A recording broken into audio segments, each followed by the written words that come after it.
Hello friend, this is Preeti and welcome to RP classes. आज हम करेंगे क्लास 10th का एक्सरसाइज 12.2 का क्वेश्चन नंबर 6 स्टार्ट्स में कहता है a solid iron pole consist of a cylinder of height two 20 centimetre and base diameter 24 centimetre which is surmounted by another cylinder of height 60 centimetre and radius 8 centimetre. देखो कैसे है हमारे पास एक नीचे दिया हुआ मेरे पास एक पोल है जो कैसे बना हुआ है। नीचे क्या है, एक सिलेंडर है, ठीक है, ऐसे, ठीक है, नीचे एक सिलेंडर है और इसके ऊपर जिसकी जो हाइट है इस सिलेंडर की हाइट कितनी है हमारे पास 220 सेंटीमीटर और जो इसकी रेडियस है वो दी हुई है हमारे पास कितनी 12 सेंटीमीटर। ठीक है, इसके ऊपर एक और सिलेंडर रखा हुआ है। ठीक है, इसके ऊपर एक और सिलेंडर है जिसकी जो है हाइट दी हुई है हमारे पास 60 सेंटीमीटर। ठीक है, इसकी हाइट है हमारे पास 60 सेंटीमीटर और जो इसका रेडियस है वो हमारे पास है 8 सेंटीमीटर। हमें क्या करना है, सबसे पहले हमें इसका वॉल्यूम फाइंड आउट करना है। इन दोनों का वॉल्यूम मतलब इस जो पोल है पूरा इसका वॉल्यूम फाइंड आउट करना है। वो कैसे करेंगे, इसके वॉल्यूम में इसका वॉल्यूम ऐड कर देंगे, यानी लोअर जो हमारे पास सिलेंडर है उसके अपर सिलेंडर है उन दोनों के वॉल्यूम को ऐड कर देंगे। देखो सबसे पहले हम क्या करते हैं, जो हमारे पास दिया होता है हम सबसे पहले उसको लिखते हैं डायमीटर ऑफ लोअर सिलेंडर हमारे पास दिया हुआ है। ठीक है, डायमीटर ऑफ लोअर सिलेंडर कितना दिया हुआ है हमारे पास, डायमीटर 24 सेंटीमीटर। ठीक है, 24 सेंटीमीटर दिया हुआ है। अब हमें क्या निकालना है, रेडियस निकालनी है, रेडियस ऑफ लोअर सिलेंडर। कैसे निकलेगी वो हमारे पास, जब हम डायमीटर का हाफ करेंगे 24/2 यानी 12 सेंटीमीटर। ठीक है, आ गया रेडियस हमारे पास। तो अब हम बात करेंगे जो ऊपर वाला सिलेंडर है उसका हमारे पास डायरेक्ट रेडियस दी हुई है। ठीक है, रेडियस ऑफ अपर सिलेंडर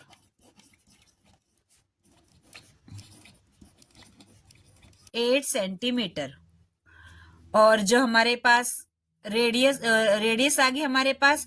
अब हमारे पास क्या है, हाइट दी हुई है कितनी, हाइट ऑफ अपर सिलेंडर। ठीक है, हाइट ऑफ अपर सिलेंडर हमारे पास कितनी दी हुई है, हाइट अपर सिलेंडर की 60 सेंटीमीटर। ठीक है, 60 सेंटीमीटर हाइट दी हुई है।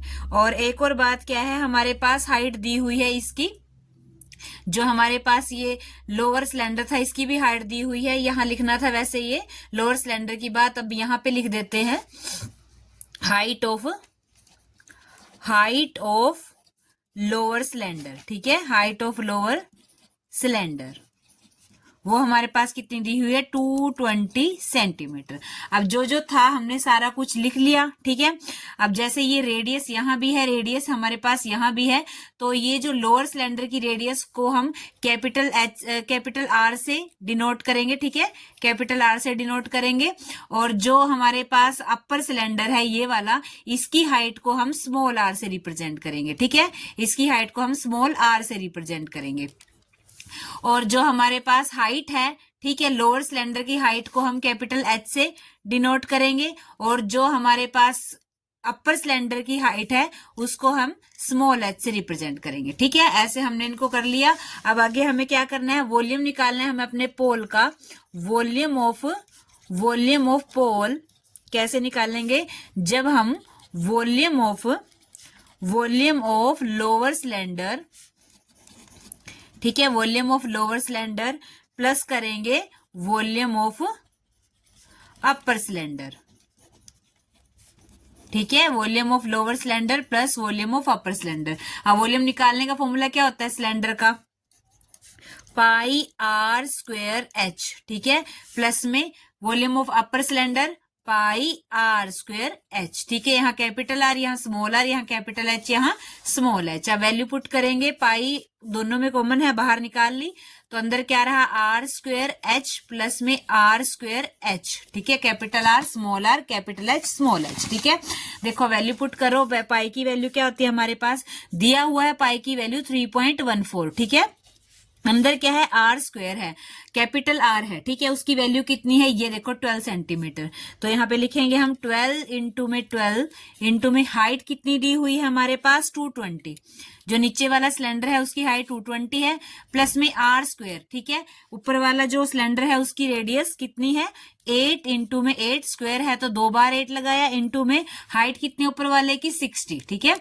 देखो अब सोल्व करेंगे जब हम इनको 3.14 12 को 12 से करते हैं तो क्या आता है हमारे पास 144 इंटू में 220 प्लस में 8 को 8 से करेंगे, 8 जा कितना 64 इंटू में 60, ठीक है। चलिए अब आगे करेंगे हम सोल्व 3.14। अब 144 को 220 से, देखो मैंने सारी जो ये मल्टीप्लीकेशन है पहले ही की हुई है ताकि टाइम वेस्ट ना हो, ठीक है। 144 को 220 से मल्टीप्लाई करते हैं तो हमारे पास आंसर आता है ये वाला 31680, ठीक है। इन दोनों को मल्टीप्लाई किया 31680, 31680, फिर प्लस में 64 को 60 से मल्टीप्लाई जब हम करते हैं तो हमारे पास आता है 3840, ठीक है। ये आ गया। अब इन दोनों को ऐड करेंगे, इन दोनों को ऐड कर रखा है तो हमारे पास ये आता है 3.14 बाहर, और इन दोनों को जब हम ऐड करते हैं तो हमारे पास ये आया 35520, ठीक है। ये आ गया। अब इसको इससे मल्टीप्लाई जब हम करते हैं, देखो इसको इससे मल्टीप्लाई हमने की, इन दोनों को आपस में जब हम मल्टीप्लाई करते हैं तो हमारे पास ये आंसर आता है, ठीक है। अब देखो कितना टाइम जाता अगर हम इसको करके दिखाते, 1115328, ठीक है। अब ये आ गया हमारे पास, तो ये आ गया सेंटीमीटर क्यूब, ठीक है। तो इसका मतलब क्या हुआ कि सारे के सारा जो पोल है उसका वॉल्यूम हमारे पास ये आ गया। अब इन्होंने एक बात और कही हुई है नीचे कि क्या, कि find the mass of the pole given that 1 centimetre cube of iron has approximately 8 gram mass, ठीक है। हमें क्या निकालना है कि उसका जो मास है उसका फॉर्म में निकालना है, यानी मास ऑफ 1 सेंटीमीटर क्यूब हमारे पास दिया हुआ है 8 ग्राम, ठीक है। मास ऑफ 1 सेंटीमीटर क्यूब कितना दिया हुआ है 8 ग्राम, ठीक है। और इतने का मास कितना बनेगा, ठीक है। 1 सेंटीमीटर क्यूब का तो 8 ग्राम है, ठीक है। इस इतने का कितना बनेगा, तो हम यहाँ लिखेंगे जो हमारे पास आया है मास ऑफ 1115328, ठीक है। इसका कितना बनेगा, उसको 8 से मल्टीप्लाई करना पड़ेगा, 8 इंटू 1115328, ठीक है। अब यहाँ पे क्या है हमारे पास 0.8 है, ठीक है। अब 0.8 क्यों लगा, क्योंकि जब हमने इसको इससे मल्टीप्लाई किया तो हमारे पास ये आया, लेकिन यहाँ डेसिमल भी था, ठीक है।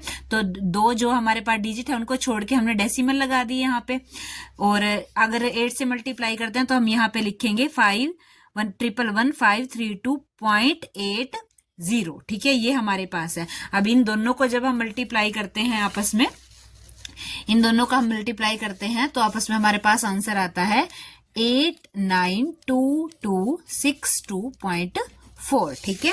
ये हमारे पास आंसर आया। ये ग्राम में है तो ये भी ग्राम में हो गया, ठीक है। ये आ गया हमारे पास आंसर। तो अगर हमें ग्राम से किलोग्राम में कन्वर्ट करना है तो क्या करते हैं, 1000 से डिवाइड करते हैं। तो इसको हम 1000 से डिवाइड करेंगे तो ये ग्राम से किलोग्राम में कन्वर्ट हो जाएगा। देखो सबसे ऐसे ही अगर मैंने बता दिया कि नीचे क्या है 30 आएंगी किलोग्राम के लिए, तो बच्चे कंफ्यूज आते हैं। देखो पहले हम इसका डेसिमल रिमूव करें अगर हम, तो क्या लग जाता है 10 लग जाता है, ठीक है। तो अगर हमें क्या करना है, ग्राम से किलोग्राम में कन्वर्ट करना है तो क्या होगा 89222624 डिवाइड बाय 10, ये तो था ही, साथ में क्या है 1000, ठीक है। वो किसके लिए, ग्राम से किलोग्राम में कन्वर्ट करने के लिए। तो अब क्या बन गया 89222624 डिवाइड बाय 1 2 3 4। अब ये नीचे कितने 4, 1 2 3 4, यहाँ पे डेसिमल लगेगा, यहाँ नहीं, ठीक है। 892.26, ठीक है। डेसिमल के बाद 2 डिजिट तक हमने ये ले लिया, तो ये ही हमारा आंसर है, यानी इतना किलोग्राम, ठीक है। तो अगर आपको इसी एक्सरसाइज के अदर क्वेश्चन करने हैं तो आप हमारे चैनल की प्लेलिस्ट या डिस्क्रिप्शन चेक कर सकते हैं। वीडियो अगर आपको अच्छी लगी, क्वेश्चन समझ आया तो वीडियो को लाइक शेयर एंड सब्सक्राइब कीजिए हमारे चैनल को। Thank you.